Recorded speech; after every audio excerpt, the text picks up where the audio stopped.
अस्सलाम वालेकुम कैंसेरियंस, मैं हारिस अज़मी प्रोफेशनल एस्ट्रोलॉजर आपकी खिदमत में हाज़िर हूँ अपनी ड्यूटी पूरी करते हुए कंप्लीट एस्ट्रोलॉजिकल रिपोर्ट के साथ। ये हफ़्ता जो मैं आज बयान करने वाला हूँ ये 27 सितंबर से शुरू होकर 3 अक्टूबर तक चलेगा कैंसेरियंस। और 27 सितंबर को पहले ही दिन मरकरी एक नए एंगल पर चला जाएगा। मरकरी कई तरह की फ्यूलिंग की वजह बनता है और काफ़ी इम्पॉर्टेंट एंड प्रीशियस फ्यूलिंग हमें प्रोड्यूस करके देता है। जैसे इसकी फ्यूलिंग मोस्टली हमारे माइंड से रिलेटेड होती है। माइंड परफॉर्मेंसेस, प्लानिंग्स, अंदाज़े गुफ्तगू, thinking abilities, concentration and documentation, learning capacity भी मरकरी से ही डेवलप होती है।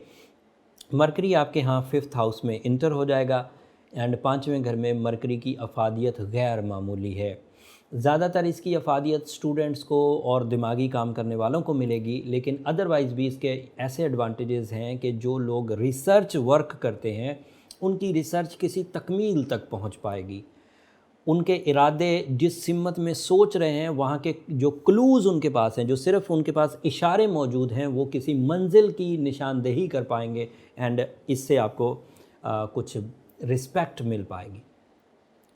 मरकरी के 5वें घर में एंट्री के बाद आप उन नेगेटिव साइड्स को जो आपकी लाइफ में मिसमैनेज करती हैं, नज़्म ज़ब्त को ख़राब करती हैं, डिसिप्लिन को ख़राब करती हैं, उन्हें भी आप कंट्रोल कर सकेंगे।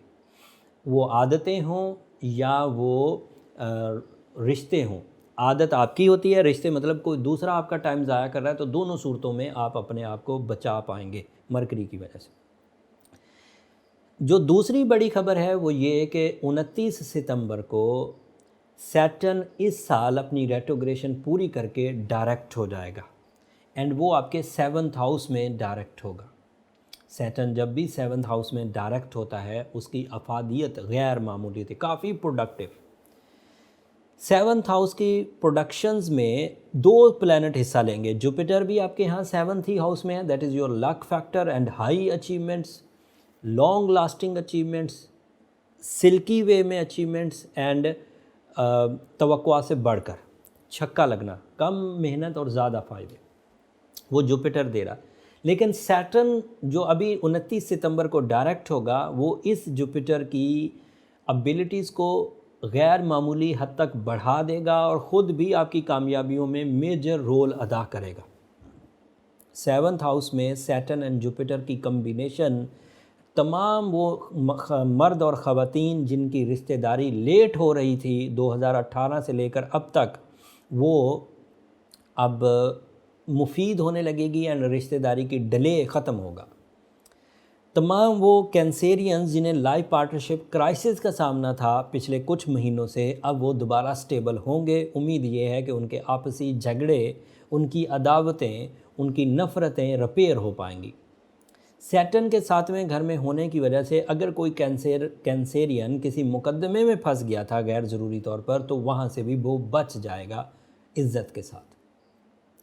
सैटर्न के डायरेक्ट होने से वक्त आप पर मेहरबान होगा, सादा लफ्ज़ों में फसले बहार शुरू हो जाएगी। तो हर कैंसेरियन अपनी एबिलिटीज़ के एतबार से अपनी सलाहियतों को यूज़ करके बड़ी कामयाबियाँ हासिल कर पाएंगे। सैटर्न और जुपिटर की कम्बिनेशन गुड लक फैक्टर भी है, स्किल पॉलिशिंग भी है, इंडिविजुअल एबिलिटीज़ भी है, कंबाइन एबिलिटीज़ भी है, फैमिली लाइफ भी है एंड रिवॉर्ड लेवल भी है। So it is a mixture of some big rewards. So इन 2 खबरों के बाद मैं ये बात डिक्लेयर करता हूँ कि अब अगले 2.5 महीने आपके पॉजिटिव रहेंगे और स्टार्ट हो जाएंगे इसी हफ्ते से। लेकिन एक छोटा सा क्लू छोड़ कर जा रहा हूँ, वो जहन नशीन ज़रूर करिएगा। सैटर्न यहाँ पर 15 दिसंबर तक है, उसके बाद उसने 8वें घर में जाना है और सैटर्न 8वें घर में रूल्स ऑफ एस्ट्रोलॉजी के मुताबिक अच्छा नहीं होता, फिर 2.5 साल बुरे आएंगे। सो यहाँ छोटा सा मैं एक बात बोल दूँ कि अगले 2.5 महीनों में अपने ज़्यादातर कामों को किनारे लगा लीजिए, फाइनल टच दे दीजिए। वीनस आपके 2nd हाउस में, that is your love life, that is your material advantage, that is your peace of mind and Venus का आपके 2nd हाउस में होना काफ़ी प्रोडक्टिव है इस वक्त।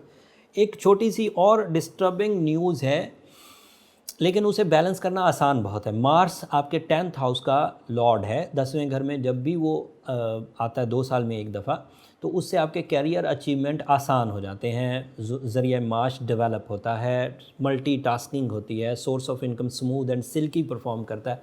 लेकिन आजकल वो रेट्रोग्रेड है और 10वें ही घर में रेट्रोग्रेड है, तो कैरियर थ्रेट्स थोड़े से रहेंगे, बट जुपिटर एंड सैटर्न की सपोर्ट उन कैरियर थ्रेट्स को बहुत हद तक बैलेंस कर देगी, लेकिन फिर भी एहतियात बरतने की ज़रूरत ज़रूर महसूस होगी। सन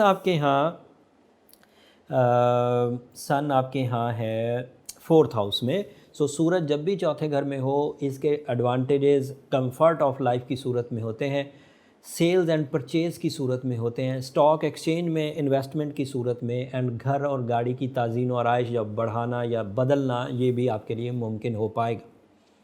सो ओवरऑल सिवाय मार्स के ज़्यादातर प्लैनेट्स आपकी फॉर्म में हैं, अच्छी फॉर्म में हैं, और वो आपके लिए सपोर्टिव है। अगर कोई कैंसेरियन मर्द, खातून, स्टूडेंट, बिजनेसमैन, खिलाड़ी, वकला किसी भी तरह से इस वक्त कोई इकदाम करना चाहते हैं, तो वक्त की सपोर्ट, नेचर की सपोर्ट, स्किल्स उन्हें, रिसोर्सेज उन्हें भरपूर सपोर्ट करेंगी और उनकी कामयाबी तय है। लेकिन अगर उसके बावजूद कोई कैंसेरियन लिंगर ऑन है, कामयाबी हासिल नहीं कर पा रहा, उदास है, डिस्टर्ब है, तो उसे अपने ट्रीटमेंट की तरफ जाना चाहिए। जनरल ट्रीटमेंट में तो Ruby is the ideal stone. सूरह शम्स 5 दफ़ा एक दिन में पढ़ना या सूरह यासीन की सेकंड लास्ट आयत कसरत से तिलावत करना, ये बहुत उम्दा रेमेडी है और इससे जो जनरल डेफिशिएंसीज़ होती हैं वो रिपेयर हो जाती। बट अगर कोई सिवियर किस्म के डिस्टर्बेंसेस है, तो उसके लिए आपको अपने पर्सनल चार्ट की तरफ जाना चाहिए, ताकि ये फाइंड आउट हो जाए कि प्रॉब्लम असल में कहाँ है। आप असल में ताकतवर हैं या आप बाय बर्थ ही वीक हैं। उसके लिए नंबर ये नीचे चलते रहते हैं, आप इन पर रब्ता करके अपनी अपॉइंटमेंट ले सकते हैं। लेकिन वो फ्री फोरम नहीं है कैंसेरियंस, उम्मीद करता हूँ आप अंडरस्टैंड करेंगे। अगले हफ्ते मज़ीद एस्ट्रोलॉजिकल इवेंट्स होंगे, और उन एस्ट्रोलॉजिकल इवेंट्स का जो इस वक्त जो 27 सितंबर को मरकरी ने हाउस चेंज किया है, एंड 29 सितंबर को जो सैटर्न डायरेक्ट होगा, इनके साथ मिक्स होकर मज़ीद चेंजेस आएंगी। उन चेंजेस का आपकी ज़ात पर क्या असर होगा, पॉजिटिव या नेगेटिव, और ये वाली पोजीशंस को भी मज़ीद अगली वीडियोस में मैं डिफ़ाइन करता रहूँगा, ताकि आप वक्त को और प्लानेटरी बिहेवियर्स को, टाइम बिहेवियर्स को अच्छे अंदाज से समझ सकें। अब आखिर पर मेरी 2 दरख्वास्तें हमेशा की तरह कैंसेरियंस, अगर मेरी ये कोशिशें, मेरी ये काविशें, मेरा ये कैलेंडर समझाना, बिहेवियर ऑफ टाइम आपको बताना अगर पसंद आ रहा हो, तो हमें अपनी दुआओं में ज़रूर याद रखिए। आपकी दुआएं न सिर्फ मेरे लिए इस दुनिया का बल्कि आखिरत का भी सबसे कीमती सरमाया है कैंसेरियन। एंड कैंसेरियन क्योंकि सूफ़ी नेचर के, स्पिरिचुअल टाइप के होते हैं, तो आपकी दुआएं तो लगती भी बहुत है। सो दुआ ज़रूर करिएगा। एंड आपकी दुआओं से और आपकी मोहब्बतों का ही ये नतीजा है कि आज हम 3 लाख सब्सक्राइबर्स पर पहुंच चुके। आपकी मोहब्बत इसी तरह जारी रही तो आगे की मंजिलें भी हम जल्द तय करेंगे। चैनल को सब्सक्राइब करना भी मत भूलिएगा। अगले हफ्ते तक के लिए इजाज़त दीजिए। अल्लाह ने के बाद।